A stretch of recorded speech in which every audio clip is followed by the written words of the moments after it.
Good day and welcome to Career Therapy with Seneca Williams, where we discuss women, work, and wellness.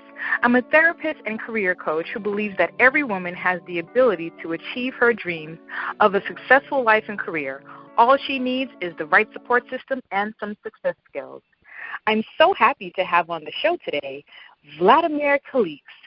She is an award-winning author, relationship expert, motivational and inspirational speaker, and TV personality.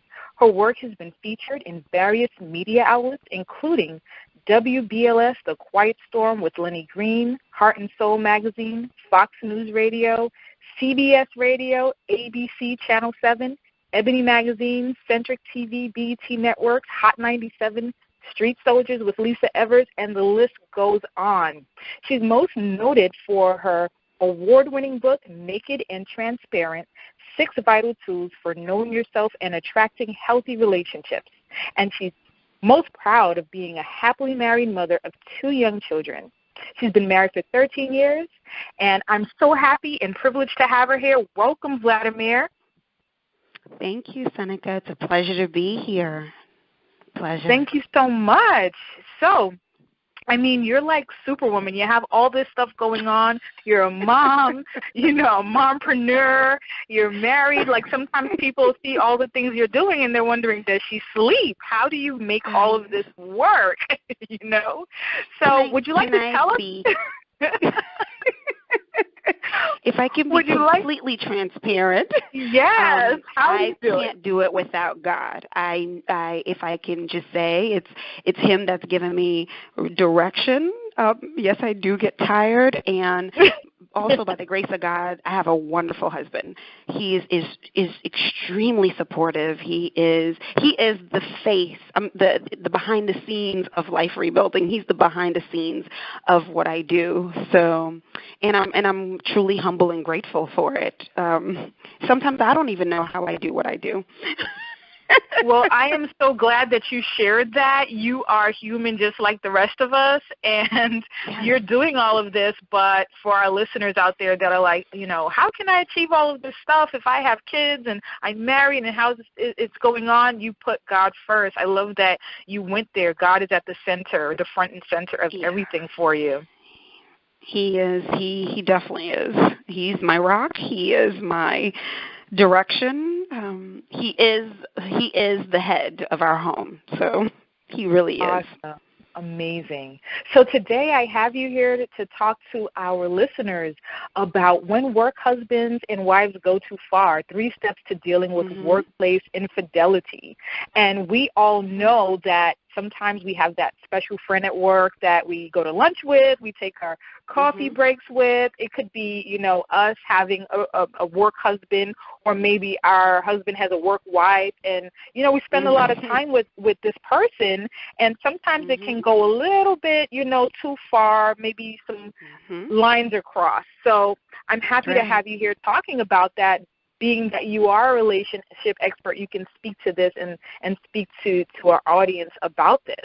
But before we get into that, I would like to know, because everyone always wants to know, how did you get where you are? Did you always know that you were going to be a therapist? Like, how did you get into therapy? That's one of my favorite questions, Seneca. I actually was wanting to do nursing. But it wasn't because of my passion. It's because at the time, to be completely honest, I was a people pleaser and wanted to please my mom because she's a nurse. So I wanted to do the nursing, not for me, but for her. So I can remember specifically sitting in I think it's microbiology at NYU. Wow. And I don't know, it just dawned on me like, this is not for me. So, Seneca, I gathered my things quietly. I walked to the front of the class, and I told the professor, I'm withdrawing from your class. Thank you. Wow. And I walked myself over to the registrar's office, and I withdrew. Seneca, I withdrew. You and had I never looked back since. I did. Because I just noticed that I really love helping people and to be of service, but it wasn't through nursing. I was squirmish when it came to blood. I was squirmish when it came to pricking people with needles. That's not for me. And then I realized I was doing it for the wrong reasons. My mom didn't speak to me for like about 2 weeks because she was so upset that I signed myself out. I took about 6 months just to really think about what it is I wanted to do. And NYU had a program it was a dual degree program, rehabilitation counseling and applied psychology, and the rest is history. I registered, and the rest is history. That is amazing. That takes courage, lots of courage and lots of faith. That was like what they call a leap of faith. But you know what? I can relate to it. I really can. I mean, I wasn't as courageous as you. You know, I was a little chicken in my career epiphany. But I don't know, you know, your background, if I'm correct, is Haitian descent, correct? Yes, I am from Haiti. Both of my parents are Haitian, and I'm actually born in Haiti as well. Mm-hmm. Okay. So I know coming from a Caribbean background, like I come from a Caribbean background, you had to be a doctor, a lawyer, a nurse, a teacher. Like those were the professions that they know, right? Don't forget I was like, yeah, right, exactly. So I was pursuing law. I was going to be a lawyer. I mean, I can remember way back to being a kid, like 5 years old, looking at the Cosby Show and thinking, I'm going to be Claire Huxtable, I'm going to be an attorney.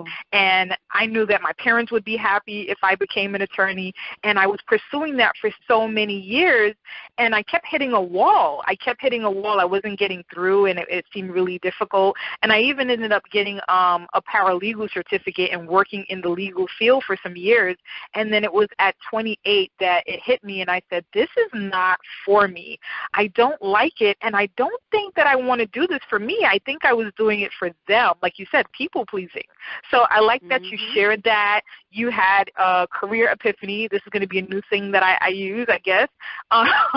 You know, what is your career epiphany? When did you realize this is not for me and make a move? And can I tell you, Sen, I was doing it afraid. So even if you said courageous, I didn't feel courageous at all, because I actually was doing it. As I walked to the front I was shaking. I was scared. I didn't know what I was going to do, but I knew I didn't want to do this. I refused. I refused to do it. I refused to settle. I refused to be unhappy because I wanted to please my mom. No. Yeah. I'm so glad that you shared that story with us, that testimony. So many people are like, what do you want to be when you grow up? And then they see, you know, people are in these professions. They see you successful, and they're wondering, how did you achieve this? How did you get there? And it was a struggle. And, you know, now it seems like you love what you do. I know that your career and your craft is so important to you. So I'm so thankful that you did have that epiphany. You made that change, and now you're here helping people with relationships, helping people with their marriages, which ties into our subject today, because so many women are building their careers, they're you know, thinking about entrepreneurship, but there are these life challenges, right, that get in the way and sometimes make it a little difficult. You know, they're like the obstacles along the way. So I'm so happy that you're here to talk to us today about, you know, workplace infidelity. And, you know, we'll, you know, get some tips from you on how to avoid it, and I guess if it already happened, what we can do about it. So right now, is this something that you've encountered working with any of your clients? You know, can you think of situations that have come up or that you can speak to now about this workplace infidelity? I actually, myself personally, haven't encountered or experienced any clients who have gone through workplace infidelity, at least not at this time. But I do have clients who come to me because a spouse had an extramarital affair. And it's more of the same in terms of the hurt, the pain. So whether it's at work or outside of work. You still see the disaster, the pain that it causes in a marriage. Yeah, I can imagine. And this reminds me of a show that was on air a while back, Girlfriends. There was a character, Maya, on the show, and she had her work husband. You know, they were going to lunch together and growing closer, and she would confide in him if anything was going on, and things went a little bit too far. So, you know, a lot of times extramarital affairs, outside affairs, they happen when people are spending a lot of time together. And it might be under the friendship umbrella, but I know that you can speak to this, you know, how people can easily cross lines with friends of the opposite sex. So I'd love to hear your take on this. Actually, it's really common. It's all too common because what it is you are spending time with someone 7-8 hours of the day. There's a common bond. There's common interest. You may admire this person's work ethic. There's common work stress that you share with this person. And what happens is a lot of people are putting a lot of their energies into their careers, and so when they get home, that's neglected. So you can see how you can easily form a bond with a coworker because they're taking interest in, you're talking about work. The conversation's about work, and then they change to just more personal things, such as maybe desire for a different job, dreams, or future. So you can kind of see, and I've come to learn and realize, Seneca, that whether it's workplace affairs or outside affairs are all about emotional connection. That's what it's all about. So really, if a spouse is having an affair, an extramarital affair with a coworker, it's because they're feeling some kind of emotional bond to that person. They're feeling emotionally connected to that person. If you're feeling emotionally connected to your spouse, you're not going to have an affair at work. If you're able to share intimate feelings with your loved one and you feel like you're being listened to and they're ready to listen and you're sharing your feelings, there's going to be that emotional intimacy. So I find that that's what's happening is that spouses or a spouse is connecting more with a coworker than they are with their husband or wife or partner. Okay, so, you know, it's really about what's taking place at home as well, not so much just what's happening at the workplace, but if your relationship at home, if you're not connected and you're not confiding in each other and communicating, then that can be one of the things that leads your partner to seek that elsewhere. Not saying that's a good reason to step out. I actually wanted to point that. I actually wanted to make that statement. I wanted to actually make that very clear. That doesn't mean it's okay. It's not okay. In which we're going to talk about it. In which we're going to talk about prevention. Doesn't mean it's okay that you're not connecting. Right. And the responsibility actually. And the responsibility and the accountability falls on both people, both spouses, both partners. So, no, it's not okay. Okay. Yes, we want to make that clear for the listeners. Like, okay, well, you know, if Robert isn't listening to me at home, you know, Thomas is at work. No. Thomas is ready to listen to me, so it's okay. Nope, we're not he's ready to listen by to me. All means, it's okay. It's actually not okay. Okay. It actually speaks volumes as to what's going on in your relationship and what needs to be rebuilt. So, no, it's not okay. Oh, my goodness. This is awesome. And, you know, we have to take a break. But when we come back, I definitely want to get into if you can give, like, 3 steps to deal with workplace infidelity. And, you know, I'm sure there are some warning signs and things like that. And you know, you've written a book about healthy relationships. So all of that, you know, we're going to get a wealth of information from you about how to deal with this because it can be very painful and it can throw your career off track as well as your personal life. So we'll definitely be coming back to talk more about this. And you listeners, stay tuned, and we'll be back soon. Yes. Welcome back to Career Therapy with Seneca Williams. Today we have relationship expert and TV personality Vladimire Calixte. She's talking to us about work husbands, work wives, and how to avoid workplace infidelity, what to do about it. So thank you for being here, Vladimire. And, so far we've been having such a great conversation about this. It's something that affects many people. And, you have some really great insight. So, we want to get into some, tips that you have about how to deal with this, how to avoid it. But what is your take on, even having a work husband or a work wife? What's your take on that? And again, it speaks to the emotional disconnection that the person has and how it's not okay. It's not okay. It speaks also volume in terms of the lack of communication that you have with your spouse or your partner at home. I don't know, for some reason that term, Seneca, work wife and work husband, it just bugs me. Okay. Tell us how you feel. How do you really feel? No, you sound like a therapist. That's a therapist coming out of you. Yeah. It just says that someone else is taking the spouse's place.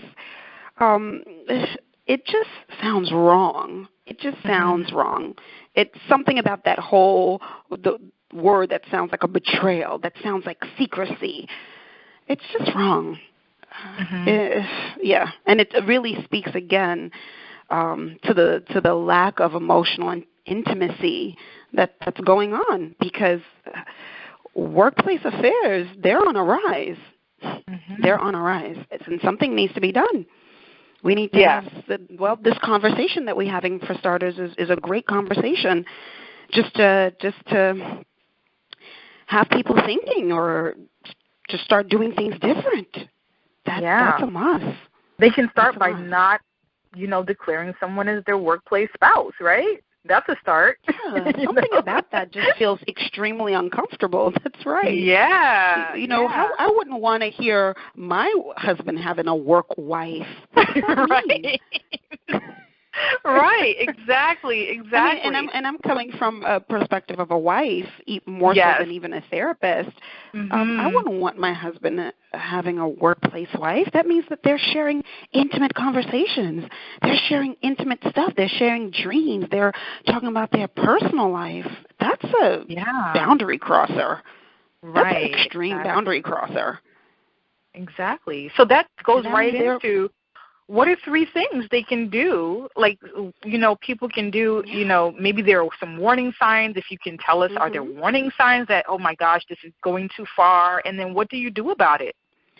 I think the first thing to really identify whether or not you are on a slippery slope is to ask yourself, am I sharing more of my personal thoughts and my inner world with a coworker than my partner?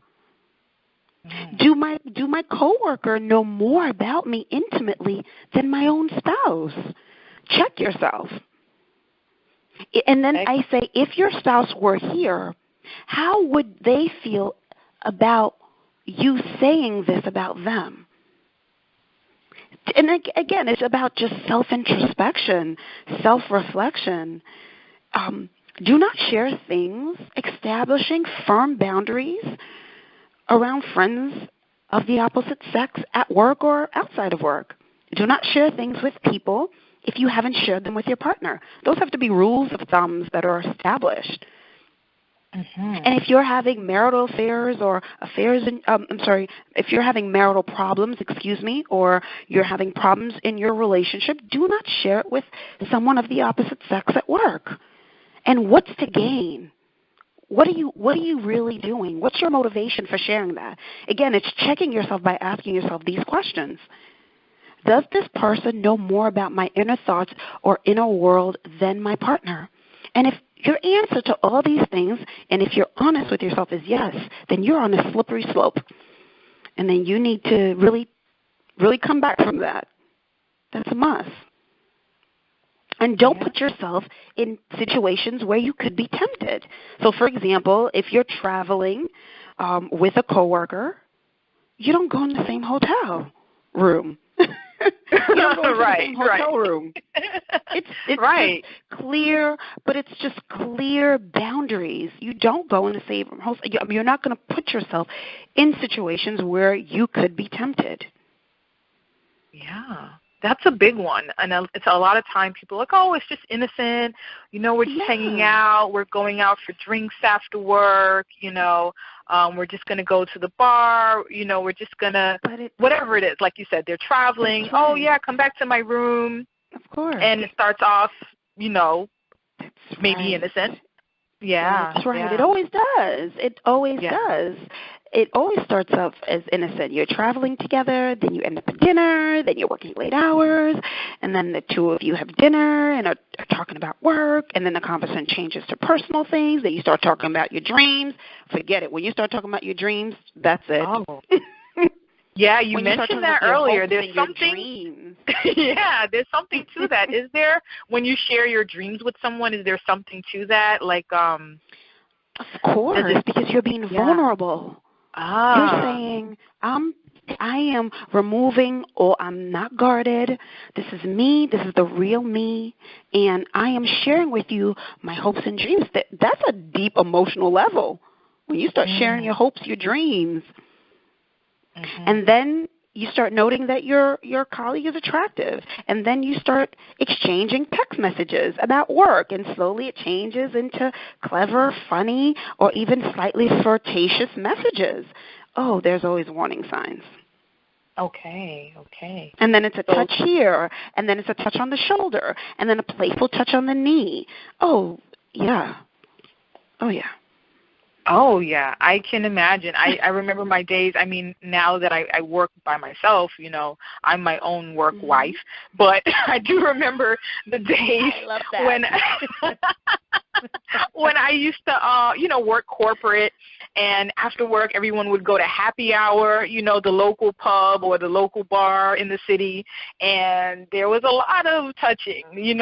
There would be some drinks first, and then there was a lot of touching and some dancing, and then, whatever else happened after that. And I remember a lot of these people were married at the time, and I was like, wow, I wonder, if their spouse were here right now, what would happen? Oh, my goodness. Baby, that's right.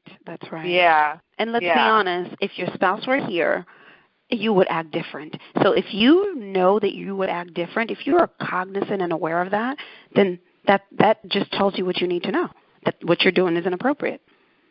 Mm-hmm. And right. I say if you feel you have to hide. Yeah. That's right. Because anything you have to hide, then you shouldn't be doing. Mm-hmm. That's a rule of thumb. Because just because you can do something doesn't mean you should. Mm-hmm. Okay. And I do feel like another way to prevent it is not keeping secrets from your partner, not keeping secrets from your husband, not keeping secrets from your wife. Because these things, these affairs, these workplace affairs, they're fueled by secrecy. I hear you. Okay, that is really good. So, to avoid going too far, you said a lot, here, and basically it's all under the umbrella of boundaries, clear boundaries and limits. Yes. But what you were saying, is don't share intimate information with someone else other than your spouse, because that's what draws you closer to someone. It creates that bond. And then, avoiding situations and environments that can encourage, risky behaviors. So, that's key, because a lot of times it's not even a thought, I think, for some people until they're in that situation or environment. And then it's like they're there, like you said, stay out of the hotel room. So maybe they wouldn't have thought, okay, yeah, I'm going to travel with my coworker and we're going to hook up or whatever. It's not a thought, but now you're in this environment, in this situation, and all of a sudden it becomes something that you're dealing with. And then lastly, as you said, don't keep secrets. And I think this one is a little hard for some people who are in denial because they're like, well, I'm not keeping a secret if my partner doesn't ask me certain questions. Is it a secret? Right. Yeah. So that one's a little tricky for some, that want to weasel out of it. Well, it's not really a secret or a lie if no one asks. So, but that is definitely a good one. Because, again, these things are fueled by secrets. They're fueled. They're fueled by secrets. No keeping secrets. And above all, make time to talk to your partner. Have date nights. Or create time when you're at home where it's sacred between you and your husband, your wife, your partner. That's a must because, again, affairs are about emotional connection. So if you're spending time with your real husband and wife, right? If you're having date nights and you're having some sacred time, then you're not gonna have an affair with somebody at work because you're not emotionally connected to them. Because you'll be emotionally connected to your real wife, your real husband, the person that you should be emotionally connected to. Right. Do you know when And then I was going to say something, Sen. Yeah. I'm sorry. I was going to say something, Seneca. When you had expressed in terms of if you know these things, if you know you're going to be tempted, that's where self-awareness comes into play, though. Because if you already know that you're going to be tempted, if you're aware of who you are, if you are aware of your weakness, if you're aware and it's a conscious awareness, you're not going to put yourself in these situations. And I'm not talking about perfection, but you're going to be conscious enough to say, you know what, I do find this person attractive. I will not put myself in any situations where I could be tempted. Temptation is so hard. Self-awareness is key. Yes. I mean, even down to like just food. I don't buy food and put food in my house that I'm going to be tempted to eat, because we're human. We are human and we have to be, like you said, self-aware and honest with ourselves. So if if you're around, Bob or you're whatever, in whatever situation that you're in and it might tempt you. And a lot of times, too, people don't realize that when they are experiencing stress or something's going on, it's easier to fall into the temptation. So, it's like, oh, I had a bad day. Oh, but here someone goes that can make me feel better. Kind of like I had a bad day, there goes the cheesecake. So a lot of times people are not thinking that way. They're like, no, I'm strong and I have willpower, but you never know that moment when you might feel weak. It's true. That's true because we're human. To err is human. We're human. And that's real. So why put yourself in a situation where you're going to constantly be tempted? That's actually a form of self-abandonment. So if you know what the weakness is, I'm sorry? Yes, a form of self-abandonment. Yeah, because if you don't know, that's different. But if you know that in this particular situation I will be tempted and you go ahead and you do it anyway, that's a form of self-abandonment. It really is. So something about yourself, but you're not, following through. So you're abandoning yourself because you're not following through. Of course. That's what you're doing. Yeah. This is great, and this is wonderful because sometimes people are in denial about who they are. And you gave a wealth of information, and I know that in your book you talk about healthy relationships. So, I definitely, we have to go to a break, but I definitely want to get back into your book and, some information out of your book. People may be interested in reading it and learning more about it because I'm sure there's some good stuff in there about healthy relationships that can help with this situation of, workplace infidelity. So we're going to take a break, but I hope our listener stays with us, and I am so happy that you're here again so that we can continue talking about this. Okay, we'll be back in a moment.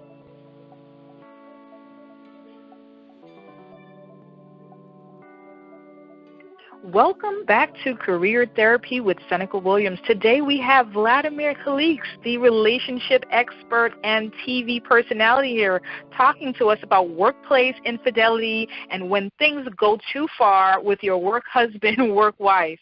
I'm so happy that she's here, and we just left off. We were talking about some things that you can do to avoid workplace infidelity, and we were talking about how Vladimire, your book is all about healthy relationships, dealing with, building healthy relationships and how it might tie into this. So do you have any points from the book that you think, our listeners may want to get this book and learn how to build healthy relationships? One of the main things, I talk about vulnerability a lot in the book and being honest about you, about the real you, and not to wear a mask. But one of the points in the book that I find that is just really poignant is self-love. Sometimes we think that self-love is selfish, but self-love saves the world, because if you love yourself, there's a lot of things you're not going to do to somebody else as it relates to workplace affairs. If you really care about you and who you are, you're actually really going to think about other people. You're going to be more selfless. So just loving yourself, knowing who you are, being okay with who you are, being vulnerable, being open, being emotionally naked and honest. As again, it goes back to workplace affairs about not being honest. Keeping secrets.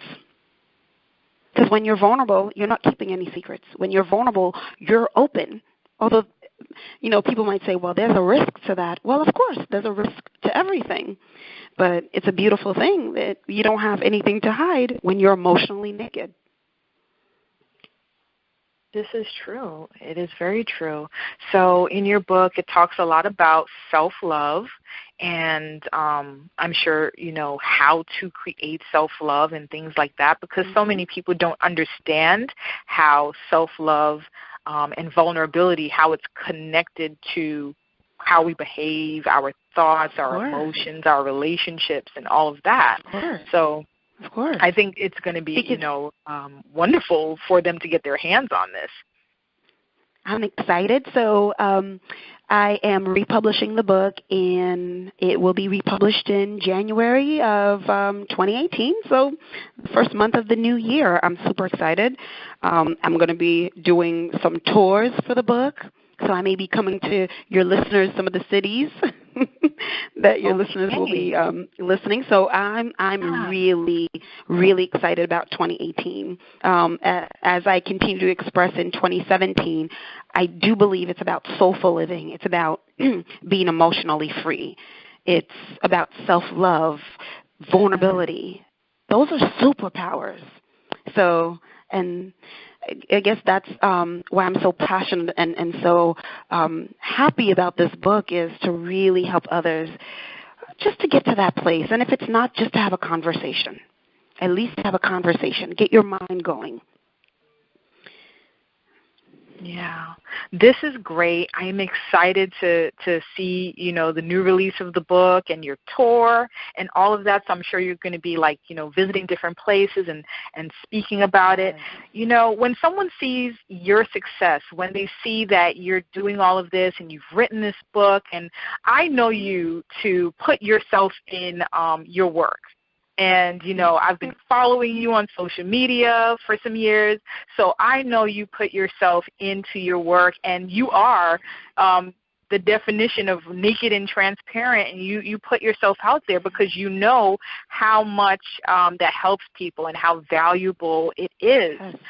Something I like to share with my listeners sometimes is what is it that people go through, and how do they get over it? Like a testimony or something like that. Is there anything that you have experienced in your career journey to get you to this point where you're inspiring so many? Is there any testimony that you have, something that you've gone through and overcome that you can share with our listeners and let them know, I did this, I overcame this, and this is my tip for how to overcome and stay on course?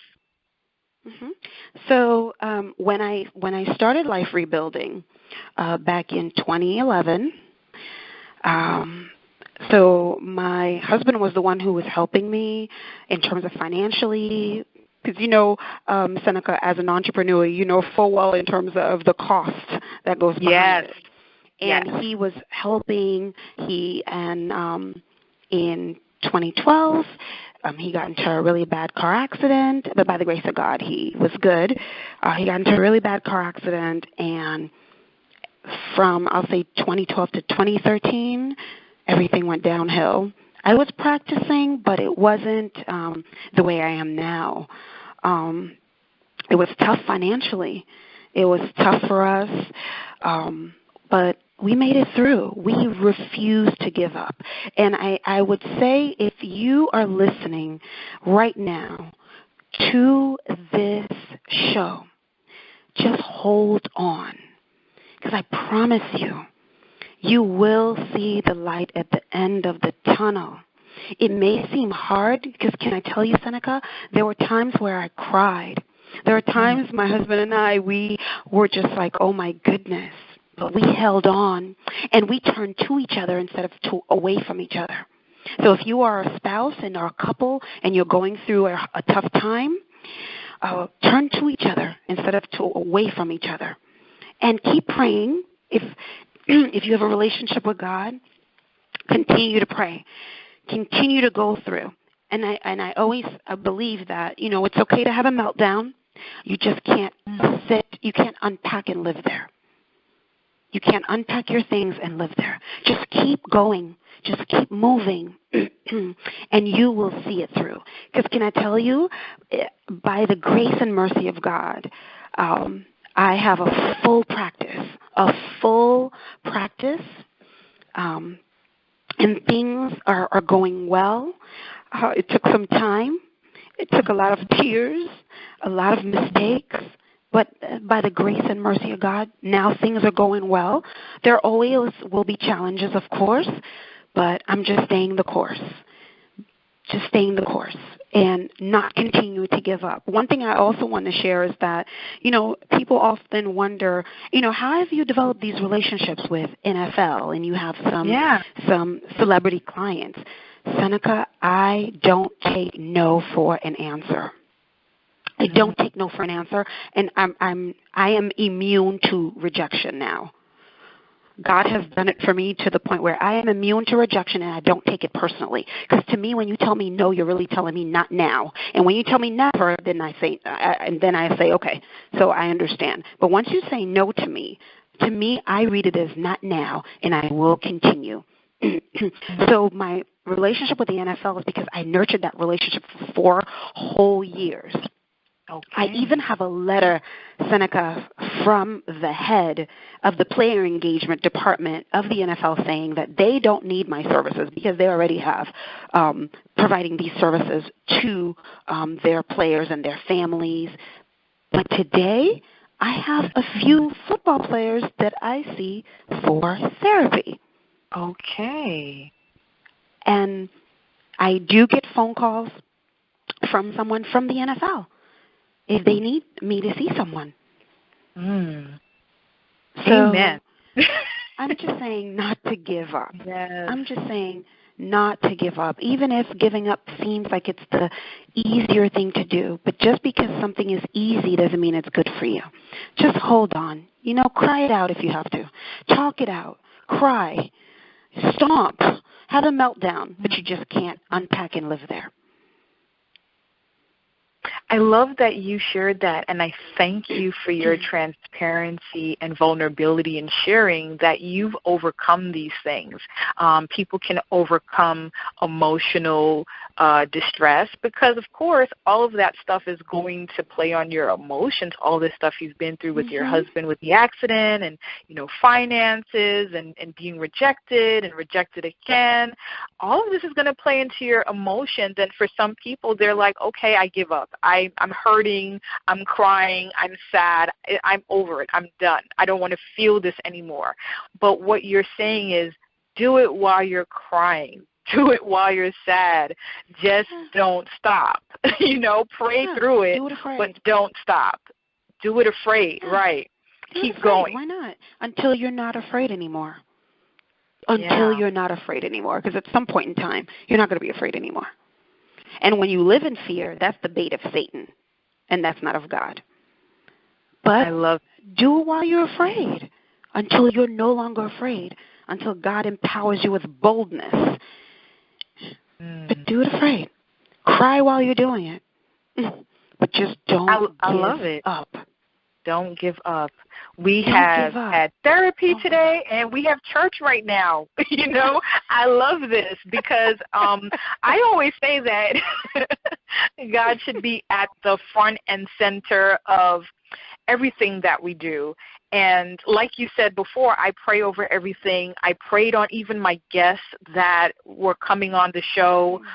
The people that I work with, I pray over them, and we're all connected spiritually. I find that I attract people that are also believers and also faithful, and because I attract that around me, you know, opportunities are always happening. You know, change and growth and all these beautiful things are always happening because I'm a believer that, you know, God is front and center of everything always. So having you here and having your testimony and having you share your faith is, you know, something that I've prayed for as well, because my message for women is not only, you know, your careers, because people are like, well, why do you just focus on careers? And I think I was like, well, you know what? It's really not about careers when you think about it. We spend our entire life working, you know, for the most part. We spend a lot of time working. We spend a lot of time building a career, making a craft. And during that time, there are so many things that come up that can impact it. No one really addresses that, you know, and I realized I would have clients coming in, and they would have all of these issues going on in their marriage, issues with in-laws, their children, or whatever it was, and because of it, their jobs were suffering, you know, their career growth was suffering. Maybe they were in school, that was challenged. They may have felt like dropping out or giving up, like you're saying, don't give up, and they need to know that there is support out here and there are tools out here. So if someone wanted to get in touch with you, Vladimire, how can they find you to get more information, to get your book, to keep following you and hearing more about this?